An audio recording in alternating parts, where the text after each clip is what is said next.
বিসমিল্লাহির রহমানির রহিম। আসসালামু আলাইকুম ওয়া রাহমাতুল্লাহি ওয়া বারাকাতুহু। সুপ্রিয় শিক্ষার্থীবৃন্দ, তোমাদের ধারাবাহিকভাবে আয়োজিত কমপ্লেক্স অ্যানালাইসিসের আজকে চ্যাপ্টার 3 এর ক্লাসে তোমাদেরকে সুস্বাগতম। প্রিয় শিক্ষার্থীবৃন্দ, আমরা আজকে আলোচনা শুরু করব কমপ্লেক্স ইন্টিগ্রেশন অ্যান্ড রিলেটেড থিওরামস, অর্থাৎ জটিল সমাকলন বা যোগজীকরণ এবং তার সাথে সম্পর্কযুক্ত যে উপপাদ্যগুলো আছে সেইগুলা। যারা একবারে সংক্ষেপে শিখতে চাও তাদেরকে উদ্দেশ্য করে আমি একটা কথা বলে তারপর মূল ক্লাসে যাচ্ছি। যেমন আমি প্রথমে যদি চেষ্টা করি যে তোমাদেরকে প্রথম দিকে কিছু ডেফিনেশন আছে সেগুলো বাদ দিয়ে ডাইরেক্ট থিওরাম 1 থেকে শুরু করব। তো থিওরাম 1 শুরু করতে গিয়ে আমি দেখলাম যে এখানে বলা আছে if a function F is continuous on a contour C. এখন তুমি যদি আমাকে প্রশ্ন করো কন্ট্রোর সি বা কন্ট্রোরটা কি, তখন দেখা যাচ্ছে যে আমাকে এই কন্ট্রোরের কাছে যেতে হচ্ছে। এই যে কন্ট্রোরের ডেফিনেশনে প্রথমে বলা আছে জর্ডান কার্ভ। এখন তুমি যদি আমাকে প্রশ্ন করো জর্ডান কার্ভ কি, তখন দেখা যায় আমাকে জর্ডান কার্ভের কাছে ফেরত যেতে হচ্ছে। তো এই জন্য কিছু ডেফিনেশন আমাদের পরীক্ষায় আসে না, কিন্তু আমাদের আলোচনার জন্য একটু প্রাথমিকভাবে জেনে রাখতে হয়। ধরো আমি এখন কিছু ডেফিনেশন যদি তোমাদের সাথে আলোচনা করি, এটা তোমরা একটু ধারণা নিয়ে রাখলে আমার ওই থিওরামগুলো পড়তে সুবিধা হবে। ধরো একবার শুধু একটু আমার সাথে পড়ে রাখলে এরপরে এটা তোমার অতটা এই টাইটভাবে না শিখলেও চলবে। তো এরকমই কয়েকটা ডেফিনেশন প্রথমে একটু আলোচনা করি, তারপর আমরা মূল আলোচনায় যাব। দেখো এখানেও কিন্তু আমাদের থিমটা হলো ওই যে আমাদের ইন্টিগ্রেশন, অর্থাৎ আমাদের ঘুরে ফিরে ক্যালকুলাস। তবে এখানে তফাৎ হলো, এখানে হলো কমপ্লেক্স মানে জটিল ফাংশনের ক্ষেত্রে। যেমন নর্মালি আমরা যে জিনিসটা জানি যে আমাদের সাধারণ যে সিস্টেমটা ছিল, ধরো এফএক্স একটা ফাংশন, এটার ইন্টিগ্রেশন করলে যদি অনির্দিষ্ট ইন্টিগ্রালে যদি আমাদের ফলাফলটা তোমার এফএক্স আসে, এর মানে হলো এটা ধরে নিলাম ইন্টিগ্রেশন ভ্যালু এটা, অর্থাৎ এটাকে ডিফারেন্সিয়েশন করলে এটা ফেরত আসবে। অর্থাৎ আমি বলতেছি যে অর্থাৎ D of DX F X মানে হলো কি, এটা মানে কিন্তু এটা। তো এটা কিন্তু এক কথা, এটাকে ক্যালকুলেশন করলে ফেরত আসবে কোনটা, এটা হলো আমাদের অনার্স ফার্স্ট ইয়ার বা এসএসসি এই ক্যালকুলাসের ইন্টিগ্রেশনের একেবারে প্রাথমিক স্তরের একটা ধারণা। অর্থাৎ আমরা ধরে নিই ডিফারেন্সিয়েশন ইন্টিগ্রেশন পরস্পর বিপরীত, আর এটা হলো অনির্দিষ্ট ইন্টিগ্রাল। প্রিয় শিক্ষার্থীবৃন্দ, অনির্দিষ্ট ইন্টিগ্রাল আর নির্দিষ্ট ইন্টিগ্রাল আমরা যাই বলি, আমরা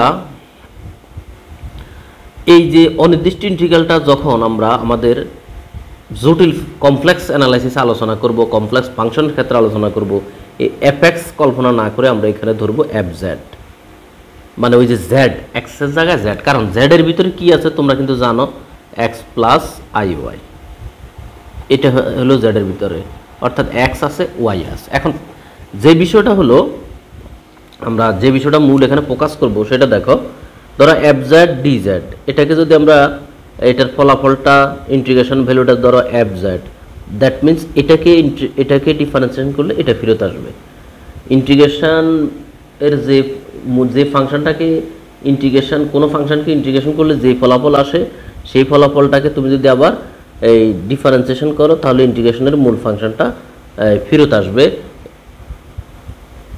এখন যদি ফাংশনটি অ্যানালাইটিক হয়, অর্থাৎ যদি অ্যাবজেক্ট ফাংশনটি অ্যানালাইটিক হওয়া মানে আমরা আগের চ্যাপ্টারে নেসেসারি কন্ডিশন সাফিসিয়েন্ট কন্ডিশনে পড়েছিলাম। তো নেসেসারি কন্ডিশনের কথাটাই যদি বলি, অর্থাৎ সিআর ইকুয়েশন, কোসি রিমেন ইকুয়েশনকে সিদ্ধ করবে, অর্থাৎ ওইখানে যে দুইটা সমীকরণ আছে সে দুইটা সমীকরণকে মানে, তখন এই কথাটা কেন আসতেছে, কথাটা বলতেছে এই জন্য, এখানে এই যখন অনির্দিষ্ট ইন্টিগ্রাল সেটা জটিল ফাংশনের ক্ষেত্রে হোক আর আমাদের ওই যে রিয়েল ভেরিয়েবলের ক্ষেত্রে হোক, সেম হিসাব নিকাশ, কিন্তু যখনই এটা নির্দিষ্ট ইন্টিগ্রাল হয়ে যাবে এই যে জটিল ফাংশনটা, তখন কিন্তু আমরা নর্মালি যে ইন্টিগ্রেশনটা করি, তোমাদের যে থিমটা আমি বুঝাইতে চাচ্ছি, আমাদের এই ধরো এটাকেই যদি আমি নির্দিষ্ট ইন্টিগ্রালের ক্ষেত্রে বিবেচনা করি, f x x is equal to a, x is equal to b, আর এখানে ধরো ডিএক্স। তো এখন আমি এটাকে ক্যালকুলেশন করলে আমার ধরো এ হলো আমার এফ এক্সের যদি ফলাফলটা এটা হয় আপার লিমিট লোয়ার লিমিট, তোমরা তো এগুলো জানো। কিন্তু যখনই এই ফাংশনটা আমার জটিলের ক্ষেত্রে চলে আসবে তখন কিন্তু জেড এর ভিতর এখানে কিন্তু, আচ্ছা এটাকে আমরা এইভাবেও করতে পারি, Y is equal to A থেকে B F Y D Y, তখন এই ঘুরে ফিরে ফলাফল কিন্তু F A upper limit minus lower limit. এখন আমি যে কথাটা তোমাদেরকে এখানে বলতে চাচ্ছি, আমাদের নর্মাল রিয়েল ফাংশনের ক্ষেত্রে বা রিয়েল ভেরিয়েবলের ক্ষেত্রে হয় এক্স এর অস্তিত্ব নয় ওয়াই এর অস্তিত্ব, কিন্তু কমপ্লেক্স ফাংশনের ক্ষেত্রে আইসা এখানে কিন্তু এক্স ওয়াই উভয় জড়িত। এখন এক্স ওয়াই যেহেতু উভয় জড়িত অর্থাৎ রিয়েল অ্যাক্সিস আর ইমাজিনারি অ্যাক্সিস দুইটাই জড়িত, যেমন এখানে শুধু আমি এক্সের হিসাব করছি, ওয়াই এর আসে নাই।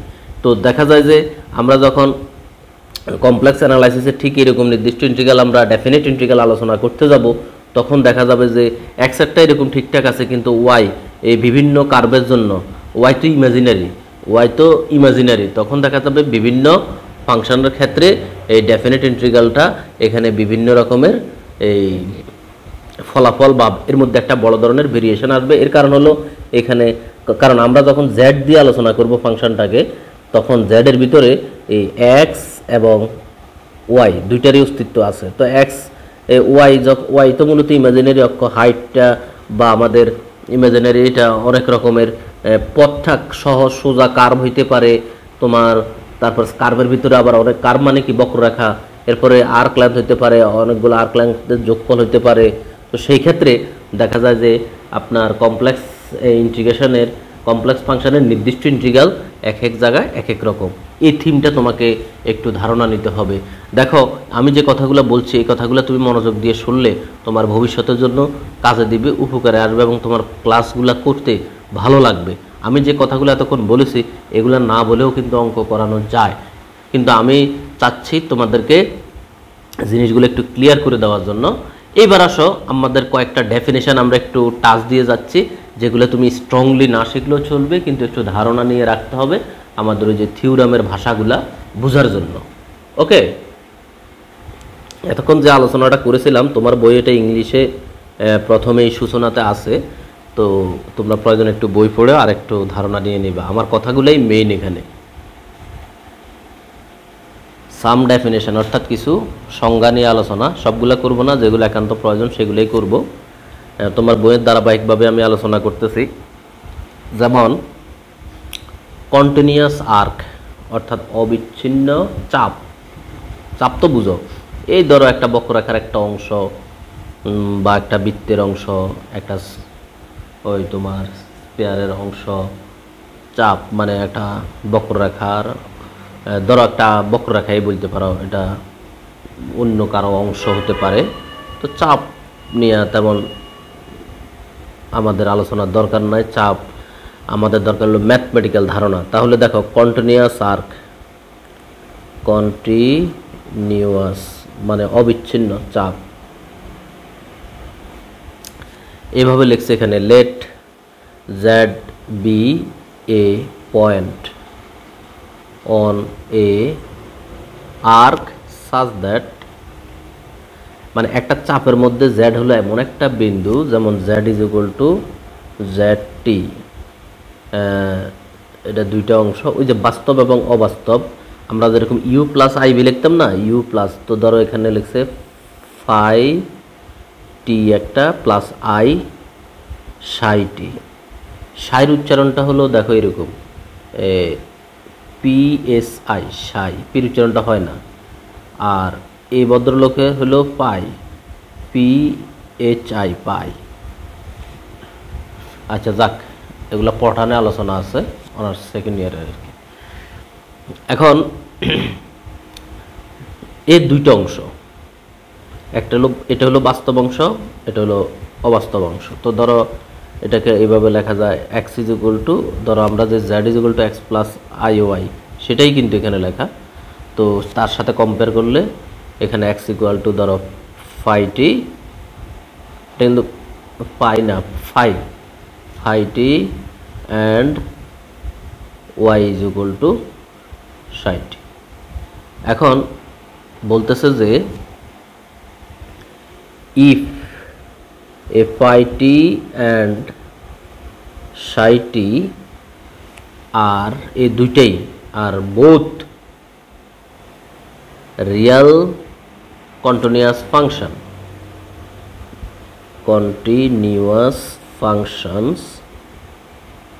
of the real variable t, তাদের real variable t defined in the range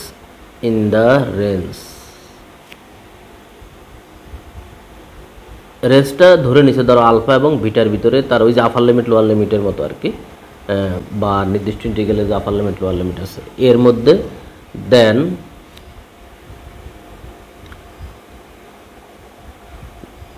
the arc, আমি বুঝে দিতেছি একটু পরে, arc is said to be a continuous arc, বিষয়টা আমি ক্লিয়ার করতেছি। আর্ক, প্রিয় শিক্ষার্থীবৃন্দ, এই যে ফাংশনটা বা এই যে z is equal two phi t plus i psi t, বলতেছে এই ফাংশনটা বা এই কমপ্লেক্স ফাংশনটা আমার এই তখনই কন্টিনিউয়াস আর্ক হবে। দেখো, আর set to be a continuous arc if a psi t, phi t and psi t are both real continuous function, দুজনই কন্টিনিউয়াস ফাংশন হয় of the real variable t এর সাপেক্ষে ডিফাইন ইন দ্য রেঞ্জ এ alpha to beta, এই রেঞ্জের ভিতরে, মানে আমাদের একটা নির্দিষ্ট মানের ভিতরে তারা যদি কন্টিনিউয়াস হয়, যদি এত থেকে এত, মানে একটা জায়গা থেকে তো একটা জায়গা পর্যন্ত তার কন্টিনিউয়াস, অবিচ্ছিন্নতা মানে কি এখান থেকে ওখান পর্যন্ত, এরকম একটা বিষয় আর কি। তো যদি তারা আলাদা আলাদাভাবে কন্টিনিউয়াস হয় তা একটা প্রদত্ত মানের ভিতরে টি ভেরিয়েবলের সাপেক্ষে, তখন ওই মূল আমাদের জটিল ফাংশনটাকে বলা হবে এই কন্টিনিউয়াস আর্ক। তখন এই চাপ আর কি, কন্টিনিউয়াস আর্ক, আসলে রেখা বক্ররেখা এগুলাকে চাপ বলা যায়, উপচাপ বলা যায়, আর্ক বলা যায়। তো মূল কথা হলো এরকম একটা সমীকরণ যদি আমাদের দেওয়া থাকে, যখন তার আলাদা আলাদাভাবে কন্টিনিউয়াস হবে তখন এই মূল পুরোটা কন্টিনিউয়াস, এইটা হলো মেইন কথা। এবার আসো মাল্টিপুল পয়েন্ট, আমি এটা সংজ্ঞা এখানে লিখবো না, জাস্ট একটু আলোচনা করে যাচ্ছি, পুরো ডেফিনেশন লিখবো না। তো এমনিতে ক্লাস বড় হইলে তোমরা মনে মনে আমার উপর কষ্ট পাও, রাগ হও যে অনেক স্যারে অনেক শর্টকাটে পড়া, অথচ আপনি দুনিয়ার আলোচনা করেন। আসলে আবার যারা ওই শিখতে চায়, জানতে চায়, ভালো স্টুডেন্ট বা পড়ালেখাকে সময় দেয়, তারা আবার লাভবান হয় কিন্তু আমার ক্লাস করে। আমি ওই শর্টকাট তোমাকে কয়েকটা প্রশ্ন অঙ্ক করাই দিয়ে তোমার কোর্স শেষ করে দিবি, এরকম চিন্তা আমি কখনোই করি না। আমি তোমাকে কিছু জানানোর চেষ্টা করি, হ্যাঁ, যে কম পড়তে চাও সে কিছু স্কিপ করে চলে যাও, চলে গিয়ে সে শুধু বিগত সালগুলো সলভ করো, এটা হলো তার জন্য ব্যবস্থা। এখানে তো দেওয়াই আছে, তুমি চাইলে স্কিপ করে চলে যেতে পারো। এখন বলতেছে যে multiple point of the arc, এই যে আর্কের ভিতরে মাল্টিপুল পয়েন্ট বলা হবে, যেমন আমাদের এই যে এটা যদি আমরা বলি সমীকরণ নাম্বার 1, এটা যদি বলি সমীকরণ নাম্বার 2, তো বইয়ের ভাষায় যদি আমি বলছি if the above equation 1 and 2 আর satisfy more than 1 value of t, তাহলে এই অর্থাৎ মাল্টিপুল পয়েন্ট মানে হলো একের অধিক বিন্দুতে স্যাটিসফাই হওয়া। এই মাল্টিপুল পয়েন্ট অর্থাৎ একের অধিক বিন্দুতে যদি কোনো আর্ক স্যাটিসফাই হয়, একের অধিক বিন্দুতে যদি কোনো আর্ক মানে চাপ, আর্ক স্যাটিসফাই হয় বা মানে সিদ্ধ করে, তখন ওই আর্কটাকে, ওই বিন্দুগুলোকে মাল্টিপুল পয়েন্ট বলা হয়। তখন ধরো z is equal to X comma Y, এই বিন্দুটা এটা যদি বিভিন্ন মান থাকে, তখন সেই জেডের সেই মানগুলোকে বলা হবে এই তোমার মাল্টিপল পয়েন্ট। যে জিনিসটা আমাদের একটু জানতে হবে, যে আমাদের ওই যে থিওরামে আমরা একটা শব্দ পেয়েছিলাম জর্ডান কার্ভ। দেখো জর্ডান আর্ক এটা কি জিনিস? এটা আসলে তেমন কিচ্ছু না। তাহলে কন্টিনিউয়াস আর্ক কিন্তু আমরা শিখেছি। আর একটু আগে কি বললাম, মাল্টিপুল পয়েন্ট যদি তার থাকে, মাল্টিপল পয়েন্ট তো আমরা শিখলাম, এই দুইটা জিনিসের কম্বিনেশন থাকলেই এই আর্কটাকে তখন বলা হবে জর্ডান আর্ক। দেখো প্রিয় শিক্ষার্থীবৃন্দু, এই জিনিসটা যদি তুমি একটু জেনে রাখো তাহলে তোমার মনের ভিতরে কিন্তু এই টাইপের প্রশ্নগুলো আর ঘুরপাক করবে না। তাহলে এই ডেফিনেশনটা লিখি কেমন, এ কন্টিনিউয়াস আর্ক। ওই যে মাল্টিপল পয়েন্ট আমরা শিখছিলাম না, এখন বলতেছি উইদাউট মাল্টিপল পয়েন্ট, মানে যদি মাল্টিপল পয়েন্ট না থাকে, a continuous arc without multiple points is called Jordan arc. তাহলে জর্ডান আর্ক মঙ্গল গ্রহ থেকে আসা কিছু নয়, জর্ডান আর্ক হলো একটা কন্টিনিউয়াস আর্ক যেখানে তোমার মাল্টিপল পয়েন্ট নেই, অর্থাৎ যে কোনো একটা বিন্দুতে সে স্যাটিসফাই করে বা সিদ্ধ করে। তাহলে জর্ডান আর্কের বিষয়টা আশা করি তোমরা মনে রাখবে।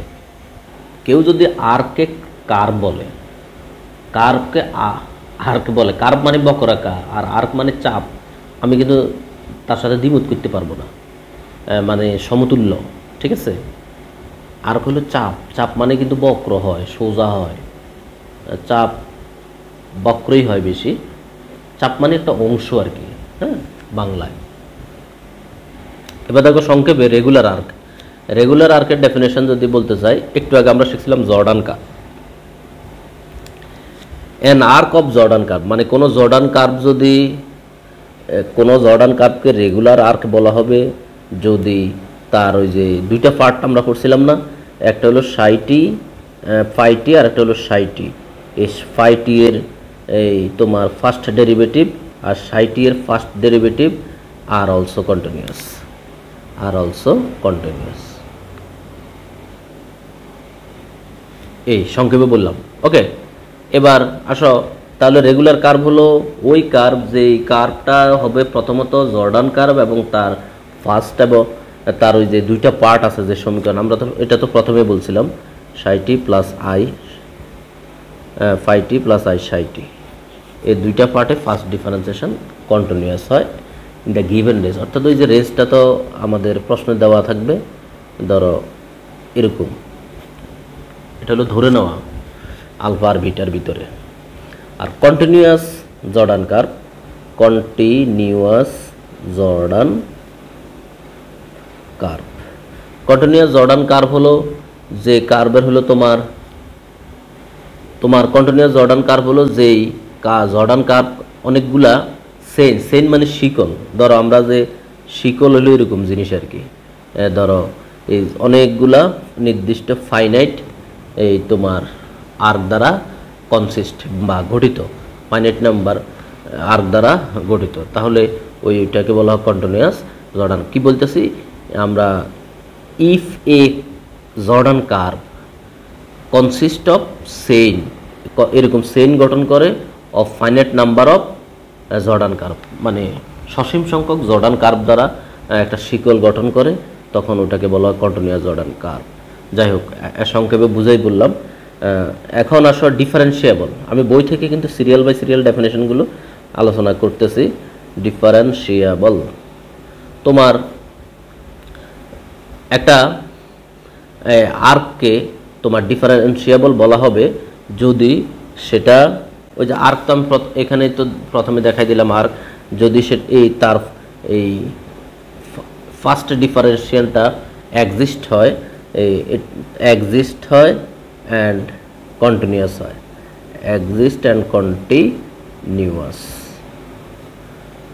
এক্সিস্ট এবং কন্টিনিউয়াস হলে তখন আমরা বলি যে ওই arc is said to be তোমার ডিফারেন্সিয়েবল, তখন ওই আর্কটাকে আমরা বলি ডিফারেন্সিয়েবল। এবার আসো ক্লোজড কার্ভ। ধরো একটা কার্ভ এই এরকম, এটাকে সমপাতিত করলাম, এটা হলো স্টার্ট পয়েন্ট, এটা হলো এন্ডিং পয়েন্ট। আমি একেবারে মাঝখান বরাবর ভাঁজ করলে যদি এটা এসে এটার উপরে পড়ে, অথবা এইখানে হইতে পারে, এভাবে ইয়ে করলে যদি এই বিন্দুটা এই বিন্দুর উপর পড়ে, এটাকে বলা হয় তোমার সমপতিত হওয়া, এটা কোয়েনসাইন্ড বলে, এটা কোয়েনসাইন্ড। এটা দুইটা উচ্চারণ আছে, ব্রিটিশ আর আমেরিকান। ব্রিটিশে বলা হয় কোয়েনসাইন্ড আর আমেরিকাতে কোয়েনসাইন্ড। মানে একটাতে একটু স্ট্রংলি বলে, একটাতে একটু লুজভাবে বলে। কোয়েনসাইন্ড মানে সমপতিত,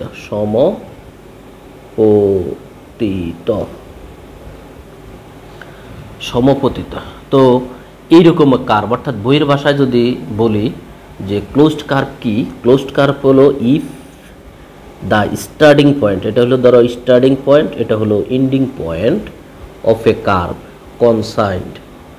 একটা কার্ভ যদি কনসাইন্ড হয় অর্থাৎ সমপাতিত হয়, দেন দ্য কার্ভ এই যেরকম আর কি। অর্থাৎ এটাকে আমি যদি মাঝখান বরাবর ভাঁজ করি তাহলে এই বিন্দুটা এই বিন্দুর সাথে সমানভাবে মিলে যাবে, সমপাতিত হওয়া। আর এই ভাঁজ করলে একটার সাথে হুবহু এই বিন্দু গিয়ে এই বিন্দুর উপরে পড়বে। তাহলে এরকম কার্ভকে বলা হয় ক্লোজড কার্ভ। আর সিম্পল ক্লোজড কার্ভ আছে একটা, যে সিম্পল ক্লোজড কার্ভ হলো ওই টাইপের কার্ভ যেই কার্ভের ভিতরে নিজে নিজে কোথাও ইন্টারসেক্ট করবে না, অর্থাৎ এইভাবে যায় এইভাবে ধরো একটা নিজে এই কোথাও যায় সেট করতেছে না, এটা হলো সিম্পল ক্লোজড কার্ভ। এরপরে simple connected region, simply connected region, এরকম কিছু শব্দ আমরা থিওরামে যখন পড়ব। তো সিম্পলি কানেক্টেড রিজিয়নকে বলা হচ্ছে যে তোমার এই একটা region are called simply connected. একটা রিজিয়ন ধরো একটা অঞ্চল, এইটা হলো একটা অঞ্চল আর, তো ধরো তোমার if any simple closed curve, any simple closed curve which lie in R, একটা কার্ভ ধরো এ আর এর ভিতরে অবস্থান করে, কার্ভ একটা বক্ররেখা এটার ভিতরে অবস্থান করে, ক্যান বি শার্ক মানে যেটা এটার ভিতরে নিজেকে সংকুচিতভাবে ধরো ওই এটার ভিতরে সে শার্ক মানে সংকুচিত, ছোট করা। অ্যাশ একটা শব্দ হয়তো তোমরা অনেকে জানো না, SHRUN কে শার্ক, সংকুচিত করা,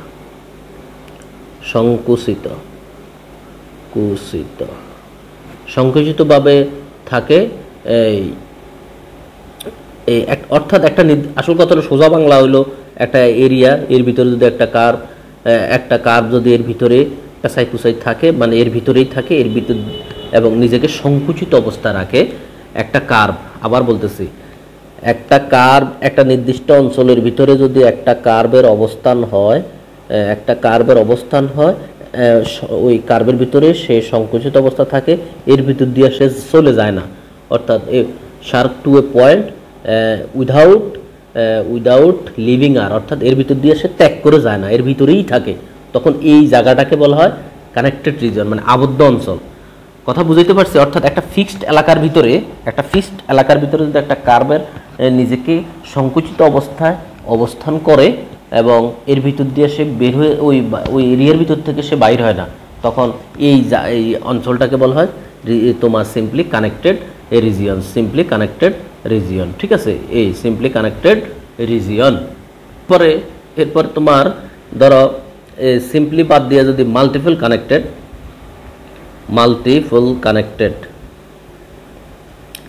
আর এটা হলো সিম্পলি মাল্টিপল কানেক্টেড হলো যেটা এইরকম শর্ত মেনে চলে না, অর্থাৎ সিম্পলি কানেক্টেড নয়, তাকে বলা মাল্টিপল কানেক্টেড। এবার আসো যার জন্য এত আয়োজন, যে কন্ট্রোলের ডেফিনেশন আমরা জানার জন্য এত পিছনে গিয়েছি, সেই কন্ট্রোলের ডেফিনেশনটা এবার দেখো। তাহলে কন্ট্রোলের ডেফিনেশনটা আমি পুরোটা লিখতেছি। হ্যাঁ, এই জর্ডান কার্ভ, জর্ডান সম্পর্কে আমরা এতক্ষণ জেনেছি, জানানোর জন্যই 20 মিনিট সময় ব্যয় করেছি। এই জর্ডান কার্ভ কনসিস্টিং মানে গঠিত অফ কন্টিনিউয়াস চেইন, ওই যে অবিচ্ছিন্ন শিকল তৈরি করে, একটু আগে যে শিকল দেখাইলাম, শিকল তো তোমরা বাংলা বুঝোই। Consisting of continuous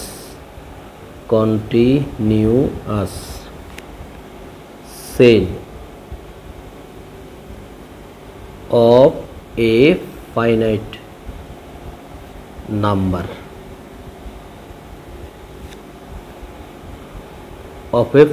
number of regular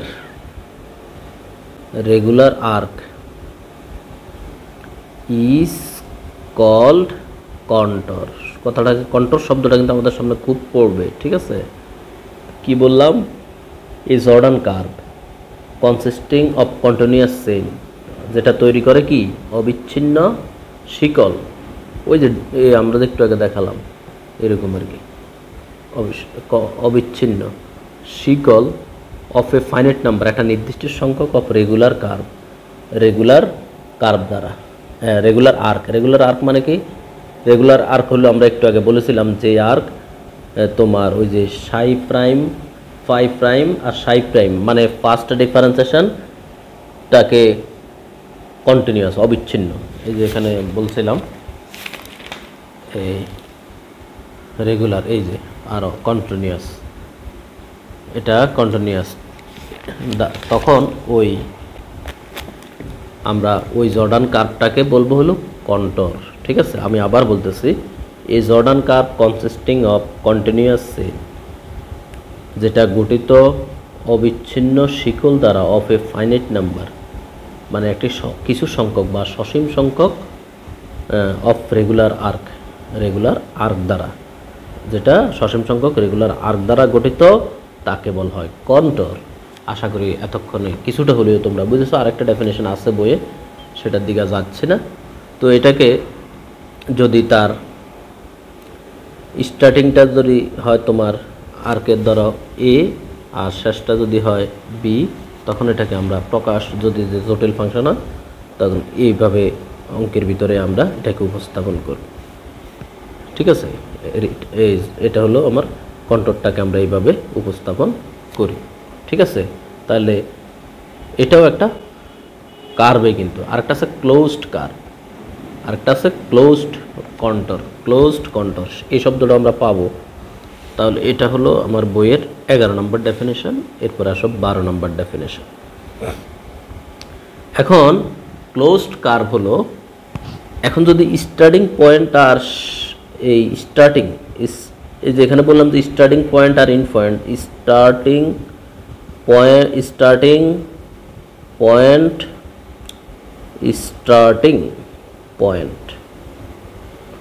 and ending point are coincident, মানে হলো যদি একটা কন্টরের স্টার্টিং পয়েন্ট আর এন্ডিং পয়েন্ট আর কনসাইন্ড, মানে সমপতিত হয়, ওই যে আমি একটু আগে সমপতিত দেখালাম, তখন এই ক্ষেত্রে তোমার ওই যে কন্টরটাকে বলা হয় ক্লোজড কন্টর। তখন কন্টরটাকে বলা হয় ক্লোজ কন্টরকে এইভাবে প্রকাশ করা হয়, এইভাবে, অথবা আমরা বহুল ব্যবহৃত এইভাবে, এই যে ক্লোজড কন্টর। ওকে, এই স্টার্টিং পয়েন্ট আর এন্ডিং পয়েন্ট যদি সমপতিত হয় একটা আরেকটার সাথে, মানে কোনো দিক থেকে ভাঁজ করলে হুবহু মিলে যায়। আমি যে দেখালাম, ধরো কোনো কারণে আমরা এই হলো এ হলো বি, কোনো এক জায়গা থেকে যদি এটাকে এটার উপর ভাঁজ করা হয়, তাহলে এই বিন্দু ধরো একটার সাথে হুবহু মিলে গেল, তখন এই কন্টরটাকে বলা হবে ক্লোজড কন্টর। আশা করি তোমরা বুঝেছ। আর এরপর আমাদের আরও কিছু ডেফিনেশন আছে। ধরো পার্টিশন, এই শব্দগুলোর সাথে আমরা পরিচিত। পার্টিশন হলো, ধরো এই এ থেকে একটা বিন্দু রওনা শুরু করে বি বিন্দুতে গেল, তো যাওয়ার সময় এখানে আরও যদি আমরা ছোট ছোট কিছু, ধরো এটা এ মানে টি নট আর বি মানে ধরো টি এন, তো এর ভিতরে ধরো আরও ক্ষুদ্র ক্ষুদ্র অংশ T1, T2, T3 এরকম যদি ক্ষুদ্র ক্ষুদ্র অংশ, তাহলে এই প্রত্যেকটাকে বলা হয় একটা পার্টিশন। ধরো এটা একটা পার্টিশন, এটা একটা পার্টিশন, এই প্রত্যেকটা হলো একটা পার্টিশন ডিভাইডেড ইনটু, মানে যদি এটাকে আমরা n সংখ্যক সাব ইন্টারভ্যালে বিভক্ত করি, প্রত্যেকটা সাব ইন্টারভ্যালকে বলা হয় পার্টিশন, যেখানে T0 থেকে T1 বড়, T1 থেকে T2 বড়, ডট ডট লাস্টের Tn মানে কিন্তু আবার লাস্টের বি, আর T0 মানে হলো এ। তাহলে এগুলাকে বলি আমরা পার্টিশন। এবার আসো আরেকটা ডেফিনেশন। তোমরা যারা হয়তো সাম্প্রতিক পরীক্ষার্থী তোমরা হয়তো বলবে এই ডেফিনেশনগুলো এখন আমি না পড়ে সরাসরি ক্লাসে গেলে ভালো হতো। আসলে বিষয়টা তা নয়, তোমার একটা রং ধারণা। এগুলো না পড়লে তো তুমি কিছু ভিতরে বুঝতে পারবে না। এই জন্য তুমি প্রয়োজনে 1 অধ্যায় 2 অধ্যায় বাদ দিয়ে দাও। আমি বলবো 1 অধ্যায় বাদ দিয়ে দাও, কিন্তু যে অধ্যায় পড়বে এই অধ্যায় ক্লিয়ার করতে হবে, নাহলে তুমি পরীক্ষা আনসার করতে পারবে না। দেখো পরবর্তী definition, rectifiable arc. Rectifiable arc হলো যেই একটা আর্কে তখনই রেকটিফিবল আর্ক বলা হবে if it has a finite arc length, অর্থাৎ এটা যদি একটা সসীম চাপ দৈর্ঘ্য থাকে, অর্থাৎ অসীম না হইয়া সসীম চাপ দৈর্ঘ্য থাকে। আচ্ছা, আর্ক লেন্থ বা লেন্থ অফ আর্ক, এটার একটা সংজ্ঞা আছে, এটা আমাদের লাগবে।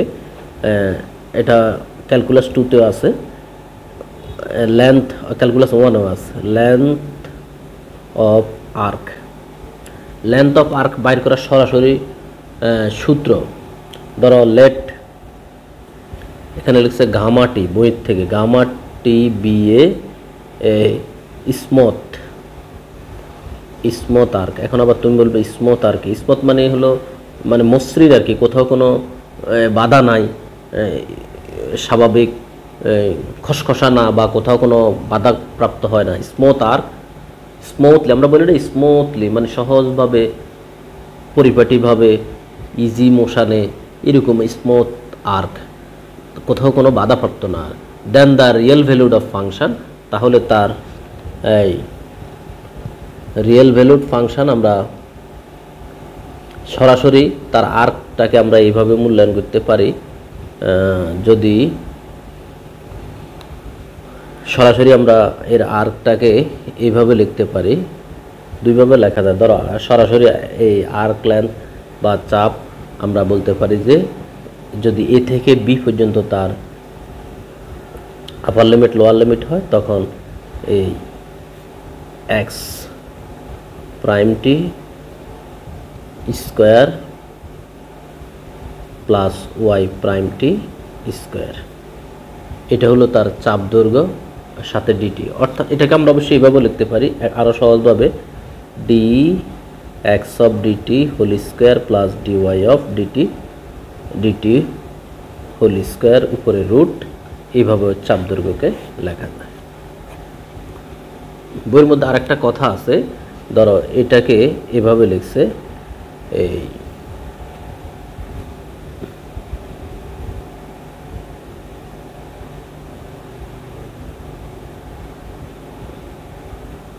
এই তো এটা মানে এটা আর কি। যাই হোক, আমরা এটাকে একটু প্রায়োরিটি দিব। এটা এর হলো আর্ক লেন্থের ডেফিনেশন। মোটামুটি বেসিক আলোচনা শেষ। তোমাদের 30 থেকে 35 মিনিট আমি নিয়ে নিচ্ছি বেসিক আলোচনা। দেখো এই 30 মিনিট হয়তো সময় ব্যয় করছে, কিন্তু তোমার ভিতরের দিকে তোমার কয়েক ঘন্টা সময় বা সেভ করবে এই আলোচনাটা, ঠিক আছে? এবার দেখো যার জন্য এত আয়োজন, যে থিওরাম আরও কিছু বেসিক কথা আছে। দেখো এই যে এই জিনিসগুলো এখন আমি আবার মুখস্থ লিখবো, তখন তুমি বলবে এটা কই পাইছেন, অথচ এগুলো কিন্তু বইয়ে আলোচনা আছে। এখানে কিছু এটা আমাদের আবার এগুলা এখন আমি এখান থেকে কিছু জিনিস দেখি স্কিপ করে যাচ্ছি। কমপ্লেক্স লাইন ইন্টিগ্রাল, জটিল রেখা সমাকলন, তো একটু পরে এটা আবার মুখস্থ ব্যবহার করতে হবে। তুমি বলবে আর কি মুখস্থ আসলে গেছে কোন জায়গা থেকে, এই জিনিসগুলো একটু দেখবা তোমরা নিজেরা। তাহলে এটাই আমরা একটু পরে এটার মুখস্থ প্রয়োগ করব। It is called complex integral or line integral. এইটাকে কি এ থেকে বি এফ জেড ডিজেড, এটা আর এটা এক কথা। ওই যে কন্টর, ক্লোজড কন্টর ইন্টিগ্রাল, এটা হলো summation k is equal to 1 to infinity z k minus 1 f del k, এটা হলো দূরত্ব বা এটা নর্ম। তোমরা প্রয়োজন ওই পৃষ্ঠার ভিতরে আলোচনাটি দেখতে পারো। তাহলে এটাকে বলা লাইন ইন্টিগ্রাল। একটু পরে এই যে আমরা থিওরামটার ভিতরে এটা মুখস্থ এখানে লিখে দিব, তো একটু দেখে নিও কেমন। আচ্ছা, আমাদের an inequality for complex integral, theorem 1, if a function fz continuous on a contour c, দেখছো সেই কন্টর সি মানে কন্টর সি। তাহলে এখন আমরা বুঝলাম কি কন্টর সি মানে কি, এটা একটা কার্ভ, এটা একটা এই যে জর্ডান কার্ভ, এটা একটা কি জর্ডান কার্ভ। জর্ডান কার্ভ মানে কি? জর্ডান কার্ভ হলো যে কোনো তার মধ্যে একের অধিক বিন্দুতে সে সিদ্ধ করে না। যাই হোক, if a function f z continuous on a contour c of length l, যার দৈর্ঘ্যটা হলো এল, and if m be upper bound of f z, অর্থাৎ এটার আপার বাউন্ডটা হলো এম, অর্থাৎ modulus f z less than m আর কি অন সি, দেন ওইখানে লিখছে বাংলা লিখছে এটা হলো আপার বাউন্ড। আপার বাউন্ড সম্বন্ধে আমরা জানি, প্রমাণ করো যে এত কি প্রমাণ করতে হবে? Modulus closed contour integral, closed contour curve. দেখো এটা হলো ক্লোজড কন্ট্রোর, আমরা কিন্তু একটু আগে পড়ছি closed contour less equal m l, এমটা কি আপার বাউন্ড, এটা কিন্তু ধরে নেওয়া, অনেক সময় প্রশ্ন দিবে না, আমরা প্রমাণের জন্য ধরে নিতে হবে।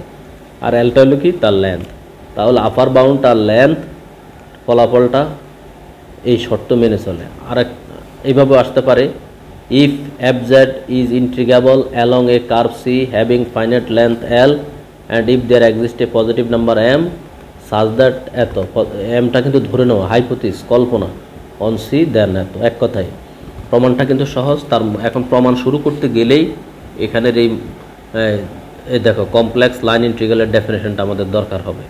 কমপ্লেক্স লাইন ইন্টিগ্রালের ডেফিনেশন এটা কিন্তু এখানে ছোট্ট একটা আলোচনা আছে, এখান থেকে উঠে আসছে, এখান থেকে উঠে আসছে। দেখো এই যে এসএন অর্থাৎ এই পুরোটার বিভিন্ন পার্ট বাই পার্ট দেখানো হয়েছে, তারপরে আংশিকগুলোকে এক জায়গায় নিয়ে এসে সামেশন লিখছে, আর এটাকে এই একটাতে ঢুকাইছে, অর্থাৎ কের মান বসাইলে এগুলো এই লাইনটা আবার বের হয়ে আসবে, আরও কিছু লজিক দিয়া তারপরে এটাকে লিখছে।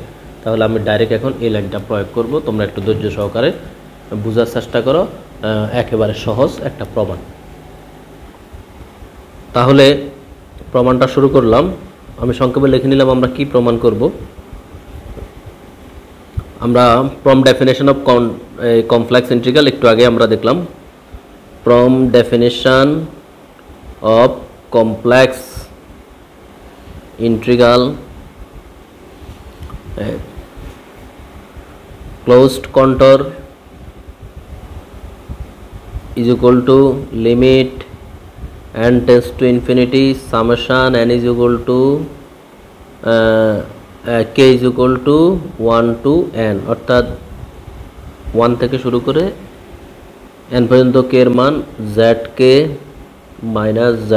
minus 1 ডেল্টা k, এটা নাম দিই ইকুয়েশন নাম্বার 1 ডেল k, এটা হলো ডেল কে। তাহলে এখানে এই ডেল কেটা হলো দূরত্ব কার, যে কোনো একটা, ওই যে মানে আমরা যে পার্টিশনের কথা বলছি না, এই যে কোনো এই একটা অংশের এটা হলো ধরো ডেল কে, দূরত্বটা বোঝায়। এগুলো আমাদের রিয়েল অ্যানালাইসিসও আছে আলোচনা। তাহলে হয় আর জেড কে মাইনাস 1 ডেল কে জেড কে এর ভিতরে আর কি। এবার আসো লেট আমরা এখন ওই যে মূলত এল এর সাথে তার একটা কম্বিনেশন সৃষ্টি করে দিতে হবে। Let x is equal to pi t and y is equal to psi t be the equation of curve c. এত হলো বি দ্য, ওই যে আমরা প্রথমে কিন্তু আলোচনা করছি, এগুলো এখন আর বোঝানোর দরকার নাই। Be the equation of curve c u r b, curve c, then its length, ওই যে আর্ক লেন্থ বা চাপ দৈর্ঘ্য, দেন ইটস লেন্থ চাপ দৈর্ঘ্য, বাংলা লিখলে লিখতে পারো, এখানে ব্র্যাকেটে বাংলা সুন্দর করে দেওয়া আছে। চাপ দৈর্ঘ্য এল ইজ ইকুয়াল টু, এটা হলো সূত্র, ডিএসটা আমরা একটু আগে দেখাই নি অবশ্য, এই সূত্রটা আমরা এইভাবে লিখতে পারি একেবারে সহজ ভাষায়, d x of d t whole square plus d y of d t whole square integration d t, সমীকরণ নাম্বার 2। এখন আমরা also z is equal to x plus I y. এখন এইখান থেকে এটাকে যদি আমরা ডিফারেন্সিয়েশন করি, আমরা লিখতে পারি যে আচ্ছা একটু দেখো এক্স ইজ ইকুয়াল টু ধরো জেড ইজ ইকুয়াল টু ধরো এক্স প্লাস আই ওয়াই, এটাকে যদি আমি এক্সের সাপেক্ষে ডিফারেন্স করি d z of d x is equal to এক্সের differentiation 1 i d y of d x.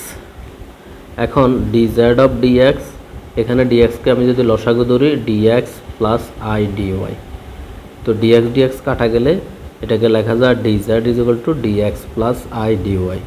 এই না বলো তো? তো সহজভাবে যদি তুমি বলি উভয় পক্ষে আমরা একটা ডি লাগাই দিলাম, এটাও বলতে পারো, কিন্তু মূল জিনিসটা হলো এটা। তাহলে এখান থেকে আমরা লিখতেছি also z is equal two এত গিভস, এটা থেকে আমরা পাই ডি জেড কীভাবে আসছে কিন্তু আমি দেখাইছি d x plus i d y, d x plus i d y. এখন এখানে এটাকে যদি আমরা মডুলাস করি, আমরা নর্মালি এটাকে মডুলাস করলে আমরা লিখতে পারি d z modulus is equal to root over d x square plus, তোমরা জানো মডুলাস করলে কিন্তু ওই যে জটিল সংখ্যাটা কিন্তু থাকে না, এটা ভ্যানিশ হয়ে যায়, এটা ডেফিনেশন অনুযায়ী ডি ওয়াই স্কোয়ার।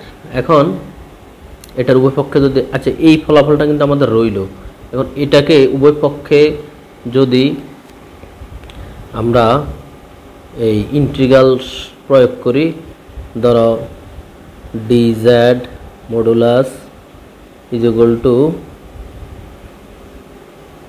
এখানে উভয়পক্ষে জাস্ট কি প্রয়োগ করতেছি ইন্টিগ্রেশন চিহ্নটা প্রয়োগ করলে d x square plus d y square. এইখানে আমরা পরের লাইনে যে কাজটা করতে পারি, এখানে যদি আমরা এই d t d x by d t whole square plus d y of d t whole square, তাহলে আমরা একটা হোল স্কোয়ার বাড়তে দিছি, ডিটি স্কোয়ার বাড়তে দিচ্ছি, তাহলে এখানে আমরা একটা ডিটি স্কোয়ার দিতে পারি, কিন্তু আমরা এটা রুটে আর স্কোয়ারে কাটা গেলে শুধু ডিটি। ওকে, আমি আবার বলতেছি মূলত এখানে ডিটি স্কোয়ার, তো এটার স্কোয়ার রুটে কাটা গিয়ে এটাকে প্রেস করে নিচ্ছি, কারণ আমার তো দরকার শুধু ডিটি, রুট ওভার ডিটির দরকার নাই। তাহলে এটা হলো কোনটা খেয়াল করে দেখো,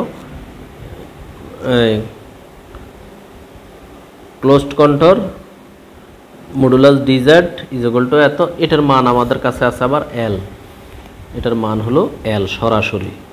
ওকে, একটু পরেই কিন্তু এটা আবার প্রয়োজন হবে, এটার মান সরাসরি এল, এটার নাম দেয় ইকুয়েশন নাম্বার 3। এটা আমরা পাইছি কই থেকে? ইকুয়েশন 2 থেকে। এখন আমরা এই জিনিসটাকে একটু ফোকাস করব, মূলত আমরা এটার মান বের করেছি, এখন এটাকে আমরা মডুলাসের একটা রিলেশনে নিয়ে যাব, আমাদের টার্গেট হলো প্রমাণ। নাও সেই কথা বিবেচনা করেই summation k is equal to 1 to n zk minus zk minus 1 f del k modulus less equal তোমার দেখো এই পুরোটা মানকে মডুলাস করছি, এখানে কিন্তু দুইটা রাশির গুণফল আকার আছে, যদি আমরা এটাকে সামেশনটা বাইর করে লিখি, summation k equal to 1 to n,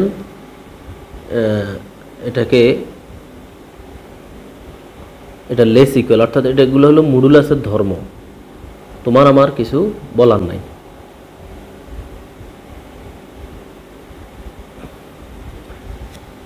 এটাকে আমরা মডুলাসের ভিতরে সামেশন রাখলে যে ফলাফল হয়, মডুলাসের বাইরে সামেশনটা নিয়ে আসলে হয় এটা বড় বা সমান।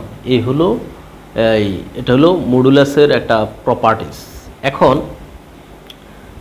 বাম পাশের ঠিক রাখলাম, summation k is equal to 1 to n zk minus 1 f del k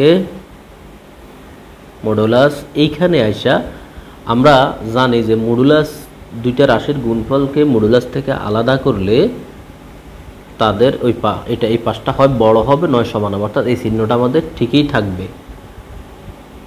অর্থাৎ আমি বলতে চাচ্ছি এটারে আলাদা মডুলাস দিতেছি,